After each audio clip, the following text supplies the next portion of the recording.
Hello साथियों, मैं B L लूणा मेरे यूट्यूब चैनल स्टडी टाइम में आपका हार्दिक स्वागत करता हूं। आज हम जो बात करेंगे अलंकारों की। तो पिछली जो क्लास थी उसके अंदर हमने देखा कि जो अलंकार है वो कौन कौन से होते हैं, यानी एक शब्द अलंकार थे और एक अर्थ अलंकार थे। इसके बारे में हमने देखा। दूसरी बात है उन दोनों में क्या अंतर होता है, उनके बारे में देखा। और शब्द अलंकार कितने हैं, कौन कौन से हैं जो हम पढ़ेंगे, और जो अर्थ अलंकार कौन कौन से जिसके बारे में हम अध्ययन करेंगे। तो आज हम इस क्लास के अंदर जो शब्द अलंकार है उन शब्द अलंकारों को जो परीक्षा की दृष्टि से महत्वपूर्ण है उन शब्द अलंकारों को हम इस क्लास में देखेंगे। ठीक है, तो अगर आप मेरे चैनल पर पहली बार आए हो तो आप मेरे चैनल को सब्सक्राइब करके रखें ताकि मेरे आने वाले हर वीडियो का नोटिफिकेशन आपको मिलता रहे। इस चैनल पर मैंने हिंदी व्याकरण है उसकी जो सारी क्लासें वो अपलोड कर दी है। हिंदी साहित्य का इतिहास है वो अपलोड कर दिया है। हिंदी साहित्य का इतिहास के मैं नोट्स तैयार कर रहा हूँ, ये आपको मैं टेलीग्राम पे उपलब्ध करवा दूंगा। हिंदी व्याकरण है उसके नोट्स मैंने टेलीग्राम पे अपलोड कर दिए है, तो आप जाकर उसको ज्वाइन कर लीजिए और आप अच्छे से तैयारी करते रहे। अब हम बात करें जो हमारा जो शब्द अलंकार है उस शब्द अलंकार में जो पहला अलंकार है वो है अनुप्रांस। अनुप्रास अलंकार, ये अनुप्रास है। तो इसमें क्या होता है, अनुप्रास में वर्ण या वर्ण समूह अनेक दो या अधिक बार आता है। यानी जो वर्ण होते हैं, हमने वर्णों के बारे में व्याकरण में अच्छे से पढ़ा है और आप वर्णों के बारे में अच्छे से जानते भी हो कि वर्ण क्या होते हैं। तो वो वर्ण है वो एक से अधिक बार आता है। कैसे आता है, उदाहरण देखेंगे हम और उसको समझने की कोशिश करेंगे कि अनुप्रास के किस प्रकार के उदाहरण होते हैं। जैसे उदाहरण में लिखा, भगवान भाग्य दुख जनता देश की फूले फले। तो इसमें देखो यहाँ पर भ आया है, यहाँ पर भ आया है, यहाँ पर ग आया है, यहाँ ग आया है। आगे देखो यहाँ पर फुल्ले में देखो फ और फ आया, ये ल और ल आया। इस प्रकार जैसे शब्द है वो बार बार यहाँ पर लिखा हुआ दो या अधिक बार। तो यहाँ पर देखो भ दो बार आया है, ग दो बार आया है, दो से अधिक बार भी आ सकता है। यहाँ पर देखो तो इस प्रकार अगर आए तो वो उदाहरण किसके होते हैं, हमारे अनुप्रास अलंकार के होते हैं। नीचे एक उदाहरण और है, भरत भारती मंजू मराली। देखो भ भ आया, इधर र आया, त आया, इसमें मैं और म आया। इस प्रकार के जो उदाहरण होते हैं जो हमारे किसके होते हैं, अनुप्रांस अलंकार के होते हैं। तो आप अनुप्रांस अलंकार के बारे में मोटा मोटी समझ गए होंगे कि अनुप्रांस अलंकार है उसके उदाहरण किस प्रकार के होते हैं। इसके बाद में हम देखेंगे कि अनुप्रास अलंकार है उसके भेद किए गए हैं, यानी उपभेद है। तो वो कौन कौन से, क्योंकि उसमें जैसे कहीं दो बार आएगा, कहीं दो से ज्यादा बार आएगा, कहीं पीछे की ओर आएगा, कहीं आगे की ओर, तो उसके हिसाब से इनके अलग अलग भेद किए गए। तो अनुप्रास के चार भेद किए गए। मोटा मोटी कितने भेद किए गए हैं, चार भेद किए गए हैं।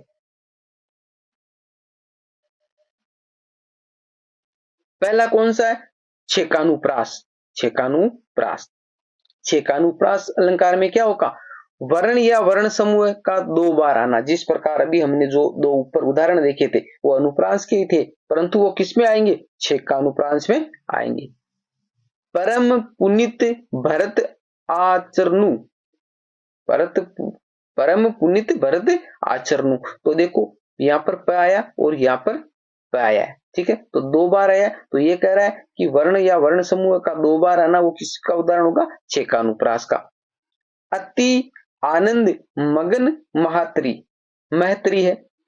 अब देखो ए और ए यहां पर आया है, मैं और मैं यहां पर दो बार आया है। तो ये जो उदाहरण है ये उदाहरण हमारे छेकानुप्रास अलंकार के होते हैं।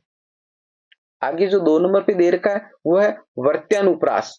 वर्त्यानुप्रास, वर्ण या वर्ण समूह का तीन या अधिक बार आना। यानी यहां पर क्या है, छेकानुप्रास में दो बार आता है और इसमें क्या होगा, तीन या तीन से अधिक बार आएगा।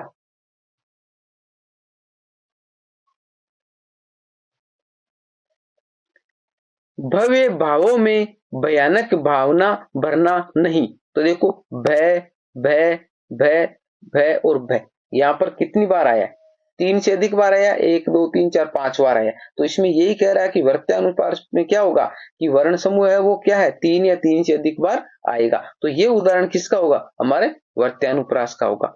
आगे उदाहरण देगा, निपट नीरो नंद निकेत में। निपट नीरव नंद निकेत में, तो देखो न न न न 4 बार आया है। तो हमारा ये दोनों उदाहरण किसके हो जाएंगे, हमारे वर्त्यानुप्रास अलंकार के। 6 का अनुप्रास में 2 बार आएगा, वर्त्यानुप्रास में 3 बार आएगा, 3 से अधिक बार भी आ सकता है। फिर आता है श्रुत्यानुप्रास, एक स्थान से उच्चारण होने वाले बहुत से वर्णों का प्रयोग होना। यानी देखो हम अलंकार पढ़ रहे हैं, फिर भी हमें मैंने इस पे जो क्लासें लिए वो क्लासें रेगुलर लेने का मतलब यही रहा है कि हमारा जो सिलेबस होता है, जैसे सेकंड ग्रेड का सिलेबस है, तो सेकंड ग्रेड में पूरी व्याकरण नहीं है, पूरा काव्य शास्त्र नहीं है, पूरी जो और अदर चीजें जैसे हिंदी साहित्य का इतिहास वो पूरा नहीं है, परंतु हमने जो क्रम से लिया है कि पूरी व्याकरण करवाई, आपको पूरा हिंदी साहित्य का इतिहास करवाया। इस क्रम से करवाने का रीजन ये है कि एक चीज पढ़ने से हम एग्जाम क्लियर नहीं कर सकते। जिस भाषा में हम जा रहे हैं उस भाषा का हमारे को प्रत्येक टॉपिक का नॉलेज होना बहुत जरूरी है। क्यों जरूरी है, देखिए आप सोचो कि हमारी व्याकरण नहीं दे रखी है, अगर काव्य शास्त्र दे रखा तो हम अलंकार पढ़ लेंगे।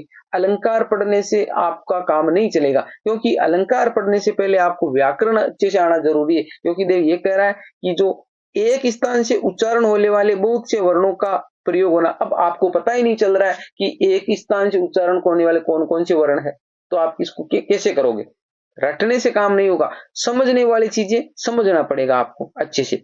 तो इसमें कह रहा है कि जो एक स्थान, जो हमने जो वर्णमाला पढ़ी है, तो आपको मैंने बताया था दंते ओष्टे ये जो वर्ण बताए थे मूर्धन्य, तो उसके हिसाब से कंठे, तो ये कह रहा है कि जो एक जगह से एक वर्ग से जो आने वाले जो शब्द है ना वो एक लाइन में होते, उसके हिसाब से। अगर वो क्लासें आपने नहीं देखी तो आप पहले वो व्याकरण वाली क्लासें देखी तो आपको अच्छे से समझ में आएगा। आप मेरे चैनल से नियमित जुड़े रहे, आपको अच्छा सा अच्छा उपलब्ध करवाने की कोशिश की जाएगी।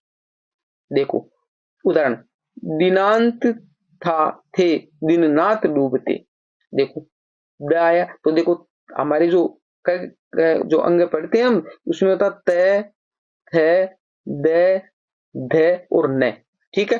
तो ये देखो ये एक लाइन है, तो इसमें देखो द आया ये द आया, न आया ये न आया, त आया ये त आया, ठीक है, थ आया ये थ आया, ये द आया ये द आया, न ये न रहा, फिर थ ये थहरा। कहने का मतलब समझ रहे हो आप, ये कह रहा है श्रुत्यानुप्रास में क्या होगा, एक स्थान से उच्चारण होने वाले बहुत से वर्णों का प्रयोग होगा। तो ये देखो बहुत से वर्ण है, वो एक लाइन वाले सारे वर्ण यहाँ पर आ रहे हैं। तो ऐसा जो उदाहरण होगा वो श्रुत्यानुप्रास अलंकार का होगा।